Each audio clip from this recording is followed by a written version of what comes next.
देखो भाई, this is a question, और ये क्वेश्चन में क्या बोल रहा है कि कोई सेट एस है 1 2 3 4, ठीक है। तो the total number of unordered pairs of disjoint subsets of S. सबसे पहले कहा कि डिसजॉइंट सबसेट्स ऑफ एस, इसका मतलब क्या हुआ भाई? बहुत सिंपल है, तुम्हें समझ आ जाना चाहिए। डिसजॉइंट मतलब जो जॉइन ना हो, जिनका जो ये सर्कल अलग अलग हो, यानी कि ए और बी में कुछ भी कॉमन। मान लो ए और बी दो सबसेट्स हैं एस के। क्या है? Subsets of S. तो डिसजॉइंट है ये दोनों, यानी कि इनका कुछ भी कॉमन नहीं आ रहा है, तो जो सर्कल बनेगा वो अलग अलग बनेगा, ठीक है। नंबर ऑफ अनऑर्डर्ड पेयर्स, ठीक है। फिर मेरे दिमाग में है कि यार अनऑर्डर्ड पेयर्स क्या होता है? ऑर्डर्ड पेयर तो मुझे पता है, जैसे कि अगर मैं ए कॉमा बी लिख रहा हूँ तो ये एक ऑर्डर्ड पेयर हुआ, और बी कॉमा ए लिख रहा हूँ तो ये एक अलग ऑर्डर्ड पेयर हो गया, ऑब्वियसली, क्योंकि ऑर्डर मैटर कर रहा है ऑर्डर्ड पेयर में, नाम से ही पता चल रहा है। पर अनऑर्डर्ड पेयर में क्या पता चल रहा है? ऑर्डर मैटर नहीं करेगा। तो अगर मैं ए कॉमा बी और बी कॉमा ए लिखूँ तो ये एक ही बात है, ठीक है। ओके, तो मतलब तुम समझो ना कि subset A comma subset B का एक ऑर्डर्ड पेयर बनाया। फिर मैंने कहा कि इसका ऑर्डर मैटर नहीं कर रहा है, तो भाई ए कॉमा बी लिखूँ और बी कॉमा ए, दो नहीं, एक ही बात है। अच्छा, ये जो सर्कल है ना, it is equivalent to this, यानी कि सर्कल में कुछ डालें, यानी कि सेट ए को कुछ माना, उसमें 1 का ऑर्डर ऐसा डाला, ठीक है।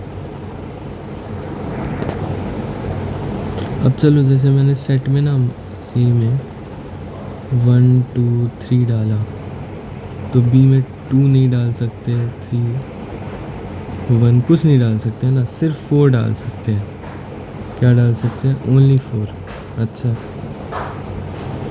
अगर मैं सेट ए में 1 डाल दूँ तो इसमें 2 3 4 डाल सकते हो, या कोई एक भी डाल सकते हो, तुम्हारी मर्ज़ी। मतलब कि जो ए में है वो बी में नहीं होना चाहिए, simple. If I don't put anything in A, या ए को एम्प्टी सेट रहने देता हूँ, तो अगर मैं ए में कुछ भी नहीं डाल तो बी में इन चारों में से कुछ भी डाल सकता हूँ, है ना। तो मतलब तुम सोच पा रहे हो कि क्या करना है। एक बार ए में कुछ भी नहीं डालो और बी की सारी पॉसिबिलिटीज़ चेक करो। फिर एक बार ए में इनमें से कोई एक डालो और बी की सारी पॉसिबिलिटीज़ चेक करो। फिर कोई 2 डाल के चेक करो, फिर 3 डाल के, फिर 4 डाल के। ए में इन चारों में से कुछ नहीं डाला तो 4C0 या 1 भी लिख सकते हो, और बी में या तो कुछ नहीं डालेंगे, या फिर कोई एक डालेंगे, या फिर कोई 2 डालेंगे, या फिर कोई 3 डालेंगे, या फिर कोई 4 डालेंगे। कोई 4 क्या, ये 4। फॉर एग्ज़ाम्पल ए में कुछ नहीं डाला और बी में 1 2 3 डाल दिया, तो यस इट इज़ वैलिड, है ना। फाई का इंटरसेक्शन इससे तो फाई ही रहेगा। Okay, it is nothing but 4C0 into 2 की पावर 4। नेक्स्ट, अगर मैं ए में इन चारों में से कोई भी एक डाल दूँ तो उसके कितने तरीके? 4C1। मान लो ये वाला मैंने डाल दिया, तो बचे 3 में से कोई भी ना डालूँ बी में, या फिर कोई भी एक डालूँ, या फिर कोई भी 2 डालूँ, या फिर कोई तीनों डाल दूँ, तो ये क्या हो गया? 4C1 इंटू 2 का क्यूब। अच्छा, मतलब एक ए में ये डाला ना, ऐसे ही 4C1 तरीके थे डालने, तो इसलिए मल्टीप्लाई कर दिया 4C1 से, है ना।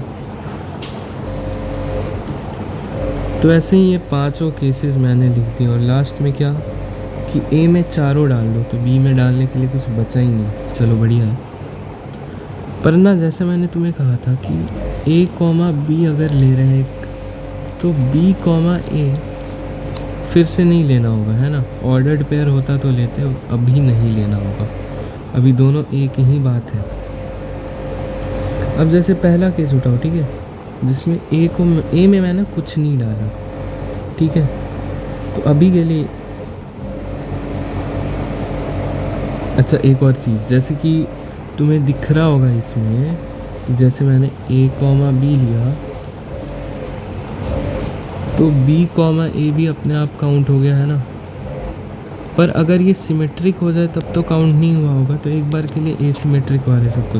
सिमेट्रिक तो तभी हो सकता है ना जब फाई इंटरसेक्शन फाई आए, बाकी सब में तो एसिमेट्रिक ही होगा।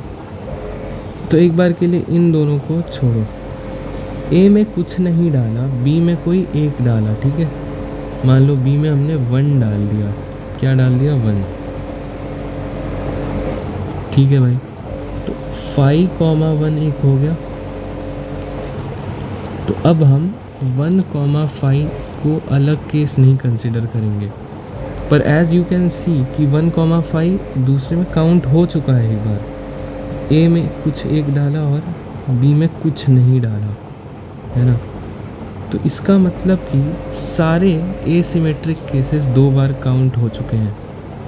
सिर्फ और सिर्फ एक ही सिमेट्रिक केस है जिसमें 5, 5 आ रहा है, यानी कि ए और बी दोनों में ही कुछ नहीं डाल रहे हैं, और वो है 4C0 इंटू 4C0, वो सिर्फ एक बार काउंट हुआ है।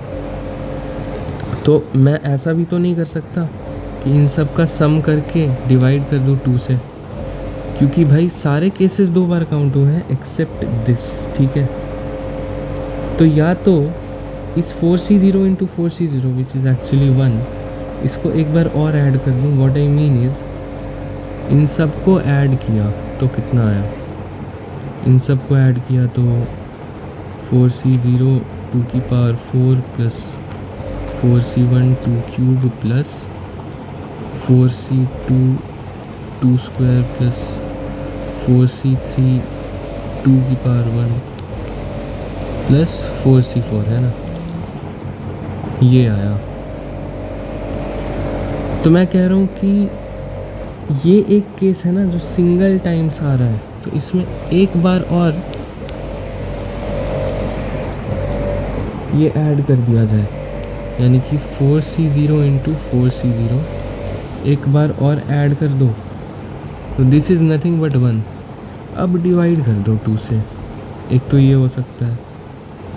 अच्छा इस पूरे को ना मैं अभी के लिए k बोल दे रहा हूँ, तो या तो k प्लस 1/2 हो गया, या फिर तुम k माइनस 1/2 करो और इसमें एक ऐड कर दो, यानी कि इस केस को हटा ही दिया सिमेट्रिक वाले, और बाद में अलग से ऐड किया।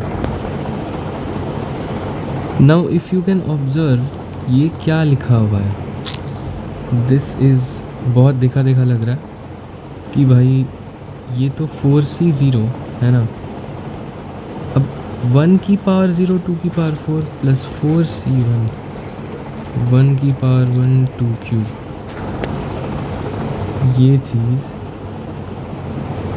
ये है, okay, which can be written as 1 plus 2 की पावर 4 3 की पावर 4। तो ये क्या आ गया, 3 की पावर 4 प्लस 1/2। और जैसे कि मैंने कहा था कि 3 की पावर 4 माइनस 1/2 करो और इसमें 1/2 ऐड करो, एक ही बात है, कोई अलग बात नहीं है। ये रहा सॉल्यूशन, और क्वेश्चन तो देख लिया।